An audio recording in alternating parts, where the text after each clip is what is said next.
Jenuh dengan aktivitas sehari-hari, kami akan mengajak Anda berjalan-jalan untuk melihat peristiwa penting yang terjadi di sekitar kita. Temani keseharian Anda dengan informasi yang aktual dan akurat. Memastikan Anda untuk tidak ketinggalan berita setiap harinya.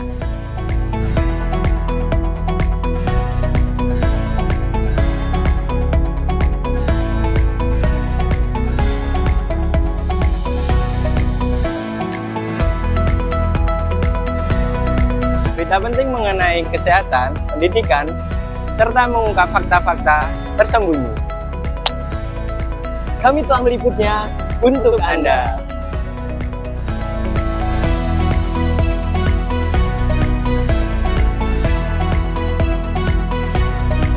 Ingin tahu hal apa yang terjadi saat ini?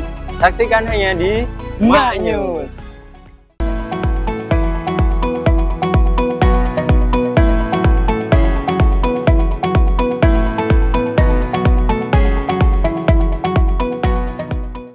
Selamat siang pemirsa, berjumpa lagi dengan saya Brahma Tirta dan rekan saya Raffi Saputra yang akan menyajikan berita-berita aktual dan terpercaya selama 30 menit ke depan yang telah kami rangkum dalam Mak News. Berikut berita utama hari ini. Pemirsa, Grebeg Besar merupakan salah satu tradisi tahunan yang diselenggarakan oleh Keraton Yogyakarta untuk merayakan Hari Raya Idul Adha. Acara ini tidak hanya menjadi momen spiritual, tetapi juga menjadi ajang untuk mempererat tali persaudaraan antar warga. Baik Raffi, terima kasih. Saya Dimas Abimanyu Barus, melaporkan langsung dari Pura Pakualaman, tepat pukul 12 waktu Indonesia Barat. Pura Pakualaman dan Keraton Yogyakarta kembali menggelar tradisi tahunan, yakni Grebeg Besar atau Gunungan. Grebeg Besar atau Gunungan adalah salah satu tradisi tahunan yang dilakukan oleh Keraton Yogyakarta untuk menyambut Hari Raya Idul Fitri dan Idul Adha. Langsung saja kita ikuti runtutan acara Grebeg Besar atau Gunungan.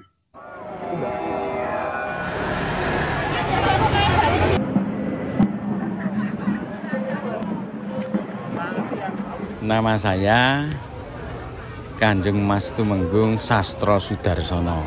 Saya sebagai abdi dalem Keraton Yogyakarta. Jadi gunungan itu istilahnya hajatan dalem, seperti itu. Gunungan itu bermacam-macam.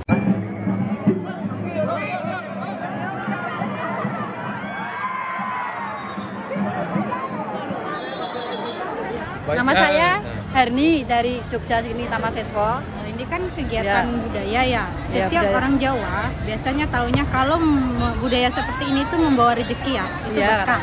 Jadi makanya setiap orang tuh selalu pasti suka ngambil ini karena kepercayaan orang sini kalau kita mendapatkan ini tuh mendapatkan rezeki yang berlimpah dan berkah. Itu yang membuat orang tuh memperebutkan ini. Ya.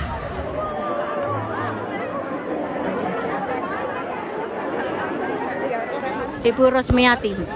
Saya punya ladang, Mas.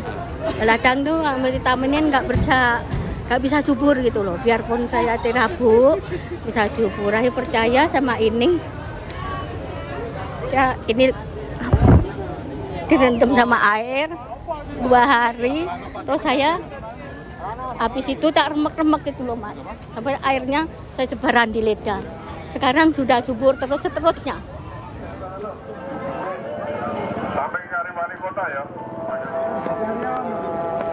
Pada kesempatan kali ini, kita akan mengupas tuntas serba-serbi Idul Fitri, khususnya tradisi unik yang berlangsung di Yogyakarta, yaitu Grebeg Bakdo Ketupat Dresan.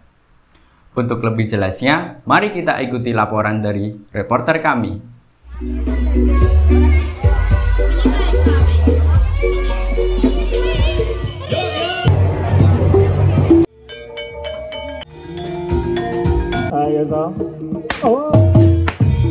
Persiapan dilakukan 2 bulan sebelum acara hari H ini.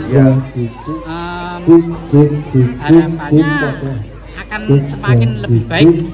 Acaranya akan berganti yang lain yang bisa menarik perhatian pengunjung. Siap. Ini dengan sudah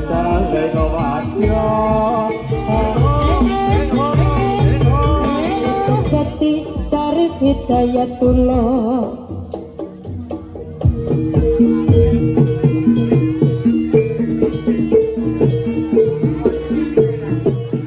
Berita selanjutnya, kita akan membahas sebuah tradisi yang sangat dinantikan oleh masyarakat Yogyakarta setiap tahunnya, yaitu Salat Idul Fitri di halaman Bangsal Keraton Yogyakarta. Untuk lebih jelasnya, mari kita ikuti laporan dari reporter kami.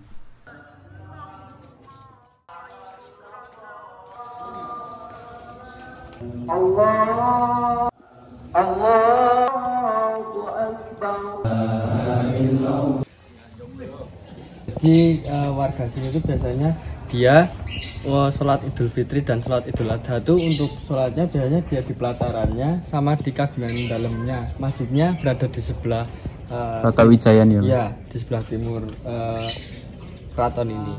Sholat Idul Fitri dilaksanakan dan setelah sholat Idul Adha kalau besok dilaksanakan, insya Allah akan ada grebek, yaitu grebek sebuah gunungan yang akan dirayah oleh beberapa warga orang sekitar orang. Dan itu mau dibawa kemana mas gunungannya? Kayaknya dibawa di Kauman ya? Besar Kauman ya. Pemirsa, kemeriahan pawai takbiran di Desa Lubang Kidul yang menjadi salah satu tradisi unik dan penuh semangat menyambut Idul Fitri. Berbagai atraksi dan pertunjukan digelar mulai dari pesta kembang api, abid-abidan, dan masih banyak lagi. Untuk lebih jelasnya, mari kita ikuti laporan dari reporter kami.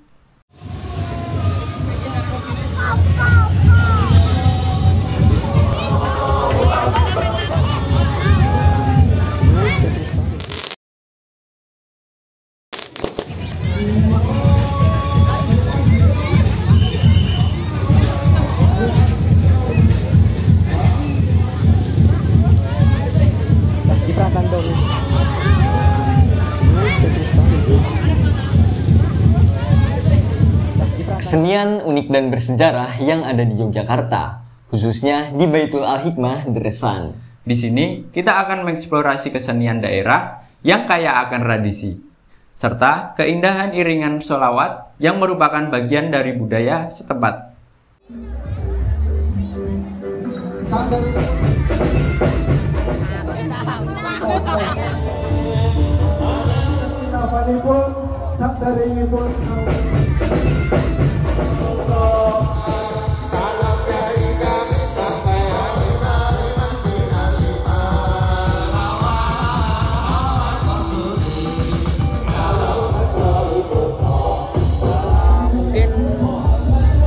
Dari grup kesenian Sholawat Baduy dan Kublosiswa dari Kalasan mas.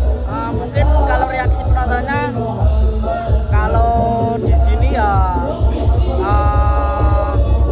seneng karena kan mungkin di daerah Bantul sini kan belum ada mas, menampilkan tarian-tarian, terus nanti diselingi ada atraksi, berbagai atraksi. Oh iya, nasihat.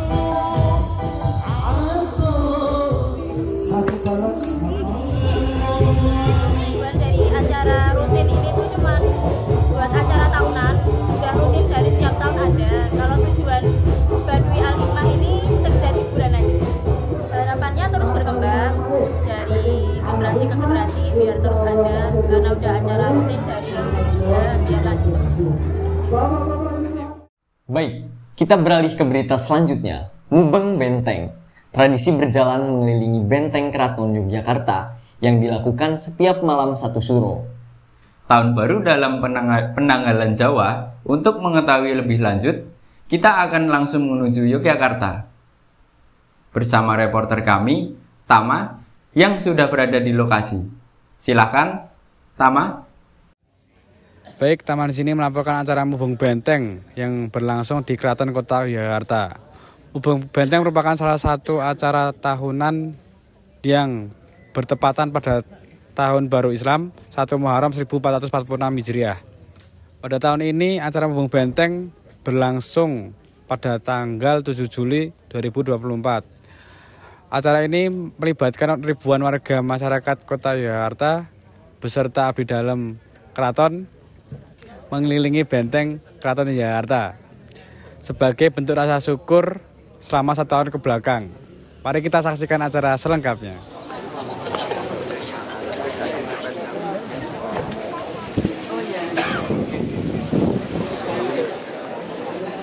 Perkenalkan, nama saya Arta Nur Prasetya. Biasa dipanggilnya kalau di sini cuma Tambahan Mas Arta. Saya dari Abdi Dalem Tepas Keprajuritan Keraton Ngayogyakarta Hadiningrat. Diadakannya acara Mubeng Beteng Topo Bisu itu untuk kita itu kembali mengoreksi diri kita sendiri dari tahun yang sudah kita lalui. Mengapa kita adakan Topo Bisu itu untuk menahan diri kita. Walaupun nanti di perjalanan itu ada apapun kejadian, kita tetap harus bersabar. Kita harus menahan emosi, kita harus menahan hawa nafsu. Berjalan Mubeng Beteng Keraton Yogyakarta itu memang itu tradisi dari dulu. Kenapa kita tidak memakai alas kaki itu biar kita itu bisa menyatu dengan alam.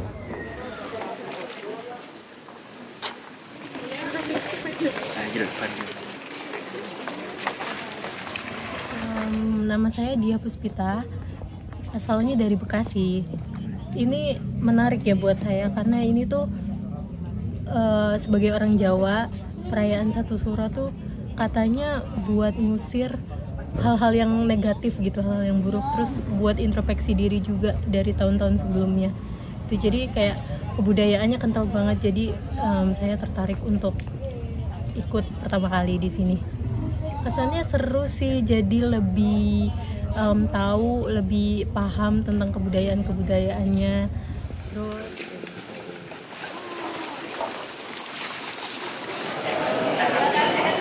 sebelum kita lanjutkan ke berita berikutnya, kami akan sejenak beralih ke jeda iklan.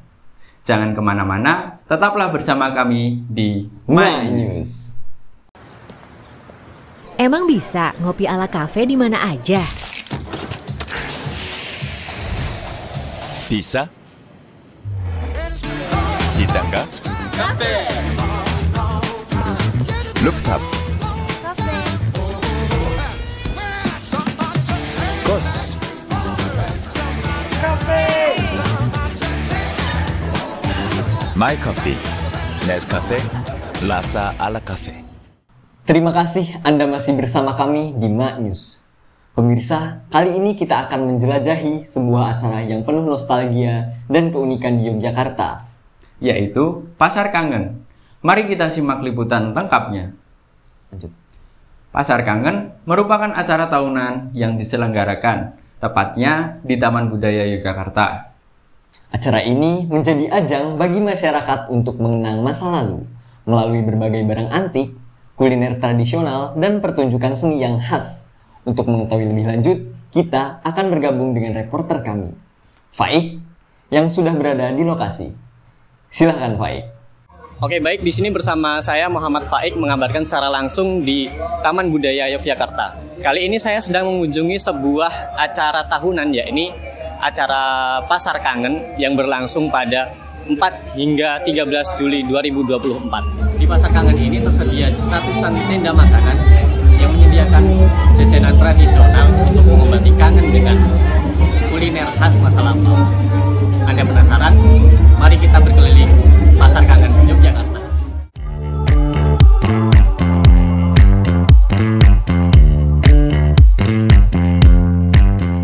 Halo, nama saya Farah Ainunimah, asal dari Yogyakarta. Saya Happy Norma dari Yogyakarta. Kenapa? Apa yang buat kalian tertarik buat datang di acara Pasar Kangen ini? Pasar Kangen itu kan event tahunan ya. Jadi sebelum-sebelumnya emang udah selalu datang ya, gitu. Karena jajanannya kan banyak ya. Terus kayak jarang ditemuin juga zaman-zaman sekarang. Jadi kayak tertarik aja. Kesannya, pesannya gimana buat kedepannya gitu? Ya karena ini tuh kan rame banget toh Mas. Terus kayak apa ya?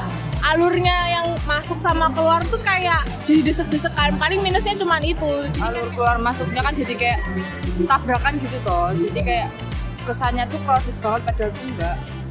Jadi kayak speed. Iya, kayak speed.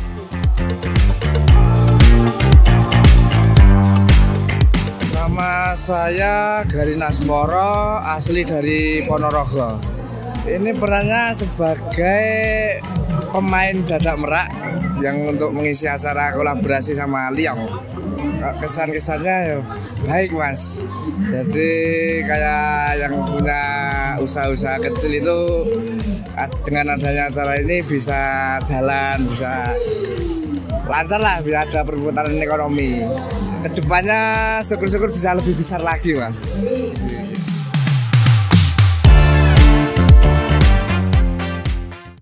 Pada segmen In-Depth kali ini, kami akan membahas isu yang serius dan semakin marak terjadi di Yogyakarta, yaitu prostitusi online. Mari kita simak laporan selengkapnya. Prostitusi online menjadi fenomena yang semakin mengkhawatirkan di Yogyakarta.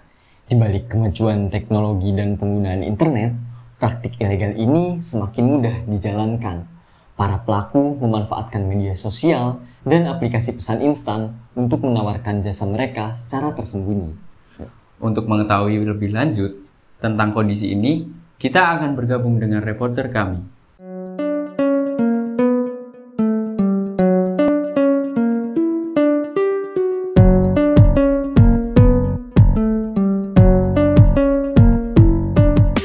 Boleh perkenalan dulu Bang, namanya siapa?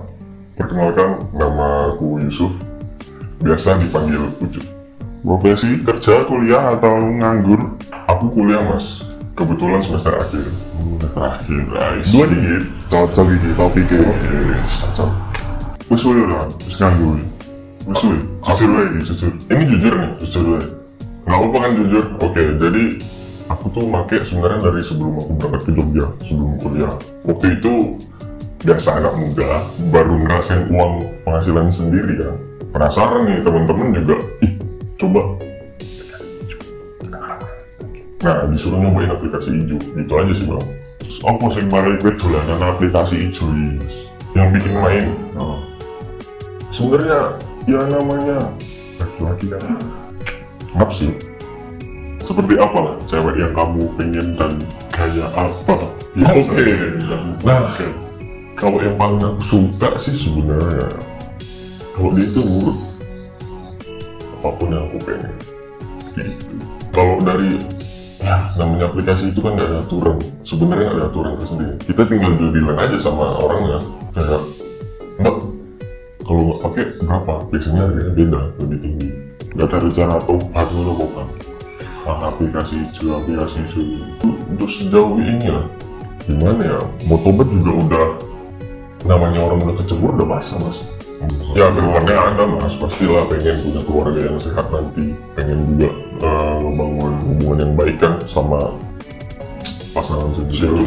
Sifatmu yang suka ijlik gitu ya, dan ada yang merindukan orang tua masih ada. Ngapain orang tua juga ya mas? Pasti ada. Karena yang namanya seburuk-buruk manusia itu pasti pada dasarnya memiliki naluri kebaikan. Oke mas, terima kasih untuk wawancara ijlik di aplikasi hijaunya. Sama-sama mas. Terima kasih juga sudah memberikan saya kesempatan.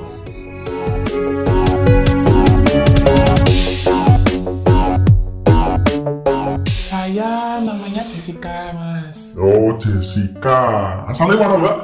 Asalnya saya ngerantau sih mas, bukan asli sini, ya dari kampung-kampung kecil lah. Oh alah. Desa lah mas. Oh desa. Oh ya mbaknya ini berarti ngapain nih kerjanya, kesehariannya dan aktivitasnya itu ngapain sih mbaknya ini? Ya saya kalau keseharian ya kayak orang normal aja mas, tapi untuk pekerjaan saya pekerjaannya open BO. Mbaknya mainnya gimana coba biasanya? Saya tuh kadang panggilan, kadang juga saya yang nyediain mas. Tergantung kebutuhan sih mas itu. Terus kayak gitu tuh pakai aplikasi apa pakai mami-mamian gitu mbak? Nah kalau saya pakai aplikasi mas, aplikasi hijau. Saya tahu kan aplikasi hijau. Kenapa ya mbak kerja kayak gini tuh alasannya tuh kenapa? Kalau alasan ya bener sih mas, salah satunya yang paling besar tuh faktor keuangan ya mas. Saya kan cuma lulusan SMP ya mas. Nah kalau kerja-kerja orang bener tuh kan harus pakai CV, apalagi mas sertifikat gitu-gitu. Nah itu kan saya nggak bisa. Berarti nek sehari gitu dapat berapa mbak kira-kira? Wah itu musiman mas, kadang-kadang ya banyak, kadang-kadang enggak. Cuman biasanya kalau paling banyak tuh sehari bisa 2-3 jutaan lah mas. Banyak ya mbak ya? Banyak. Berarti aku nggak kesel mbak ya melayani kayak gitu tuh? Ya kalau dibilang capek ya Mas, manusiawi. Tapi kan pekerjaan saya harus profesional ya Mas. Jadi ya mau capek kayak gimana tetap dilakuin aja lah Mas. Karena kan kon ini menerima segala jenis manusia yang punya hawa nafsu. Wedok lu tahu lu? Wah, nek wedok tahu Mas. Tahu. Tapi nek saya ya Mas, saya tuh nolak yang cewek Mas biasanya. Tapi tahu wedok. Tahu, yo palingan yo aku mau ngancani kae lho Mas, karena paling yo grepe-grepe sithik lah. Yo aku mau nek liwat ning ngarepan iki ana sing jogo ya kaya pas apa. Oh, ana sing jogo Mas. Nah, kuwi dhek yo wis ngerti lah Mas, apa meneh wis kenal to. Jadi yo aman lah Mas. Oh, berarti emang kene iki jujur ya, Mbak. Emang aku tahu dari sini tuh dari teman-temanku, emang teman-temanku tuh katanya tuh pusatnya itu di sini. Iya Mas, emang banyak di sini Mas. Gue kan dari kehidupan real life tuh. Iya. Iki piye tuh gak kayak kehidupan real life mu. Ini tobat kapan biasanya? Waduh. Nek tobat jane yo kepikiran tobat Mas. Sebagai manusia pada umumnya ya. Pada umumnya. Kan yo dosa yo Mas yo ora halal, haram pol malahan. Nek tobat ki ono kepikiran tobat Mas, tapi kepenak to. Nah, kuwi Mas, tapi masalahnya kan iki kahanane isih elek ya Mas. Pengeluarane isih akeh, terus duitnya yo mung saka kuwi tok. Dadi yo dinikmati sik lah Mas, selama isih iso nikmati. Dinikmati sik wae lah Mas.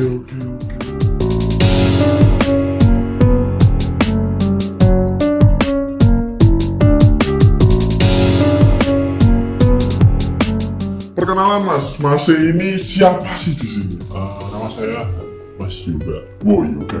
Boleh. Terus dari Yogyakarta. Oh dari Jogja. Berarti masih pemilik kos sini? Lebih tepatnya dari orang tuanya gitu ya. Dari awalnya dulu tuh bukan kos ini. Ini kos. Ya putra. Lama-kelamaan kan namanya juga secara berjalannya waktu. Namanya juga kosan rata-rata pasti ada yang pasti bos, ada yang enggak. Terus yang ngurus sekarang saya pribadi, jadi lebih tak bebasin aja sekalian. Terus berarti Masnya ini kerja sama pihak luar enggak ya? Kalau sama orang Pak RT. Rata-rata kita temen, ya tak temen, bukan kerja. Jatuhnya tuh kalau RT itu pasti ada. Jadi tetap ada perjanjian dengan RT-nya. Yang penting tidak ada keributan. Terus aku ini mau ganti sih wawancaranya Mas. Oh yo anak kosmo lah Mas. Jadi ini kerja di kosnya Masnya. Itu tanggapannya Mas ini ngebolehin apa kok? Secara pribadi pasti ada Mas. Pasti dia tetap kontak dulu karena emang kalau mau jualan ya itu ya diam-diam. Tidak boleh terbuka. Dan itu pun saya juga udah tahu karena banyak orang yang bilang kalau si mbaknya si Arta itu jualan di situ. Masih ini tobat mungkin masih kan gambarnya kok-kosan Alvin kan dosa loh Mas, buka ini biar masih kira tobat ini Mas.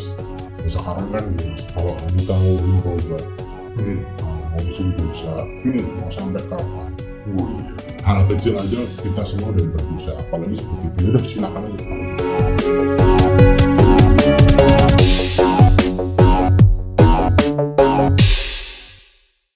Jangan kemana-mana, tetaplah bersama kami, karena setelah ini masih ada berbagai berita menarik lainnya.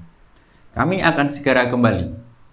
Baru Indomie Rawon Pedas Mercon dengan blok asli yang bikin kuahnya hitam dan gurih.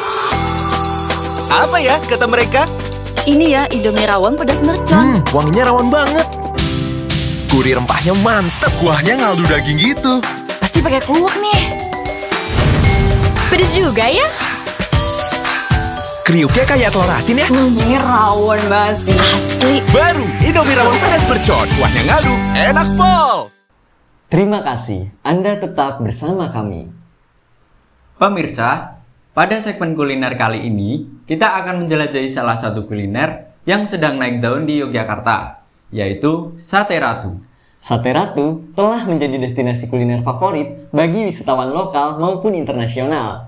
Karena kelezatan satenya yang unik, untuk lebih jelasnya, mari kita ikuti laporan dari reporter kami, Rehan, yang sudah berada di lokasi. Baik pemirsa, saya sekarang sudah berada di daerah Condong Catur, Yogyakarta, lebih tepatnya di Sate Ratu. Tempat ini sudah berdiri sejak 2016 dan tetap eksis di 2024. Bahkan saat ini tempat ini menjadi spot favorit kulineran di Yogyakarta. Nah, bagaimana rasanya? Yuk kita cobain.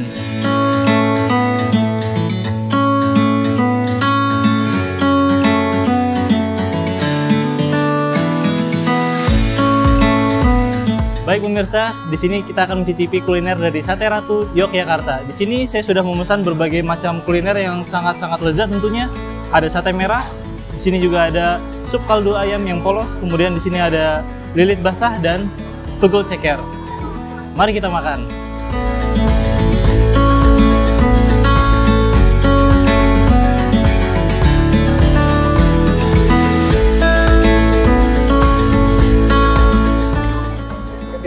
Pemirsa, ini tuh sangat enak sekali ya buat pemirsa. Dari rasanya itu pedas, gurih dan juga manis. Dagingnya juga sangat-sangat empuk. Dan menurut saya ini cocok banget untuk pemirsa yang sedang berkunjung atau akan berkunjung ke Yogyakarta. Sate Ratu cocok sekali untuk menjadi spot favorit Anda di sini. Halo, nama saya Fabian Budi Sputro sebagai pemilik dari Sate Ratu. Jadi sebagai brand Sate Ratu kita berdiri tanggal 16 Maret 2016. Ratu sendiri kita pilih karena waktu itu kita pengen cari satu kata yang bisa mewakili kejogjaan, kejawaan, ketradisionalan, tapi juga sifatnya premium.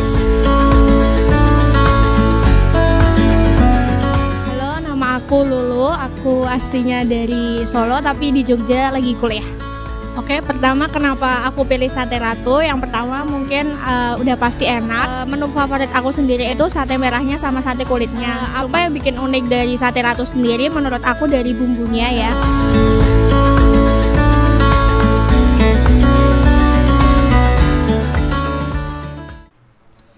Pada segmen kali ini, kita akan mengenal sosok inspiratif dari Malioboro, Yogyakarta. Seorang bapak bernama Pak Purwadi, yang meskipun memiliki keterbatasan dalam penglihatannya, beliau tetap semangat bekerja dan menyanyi dengan suara merdunya. Mari kita saksikan beritanya. Di tengah keramaian dan hiruk pikuk jalan Malioboro, ada satu sosok yang selalu menyentuh hati para pengunjung.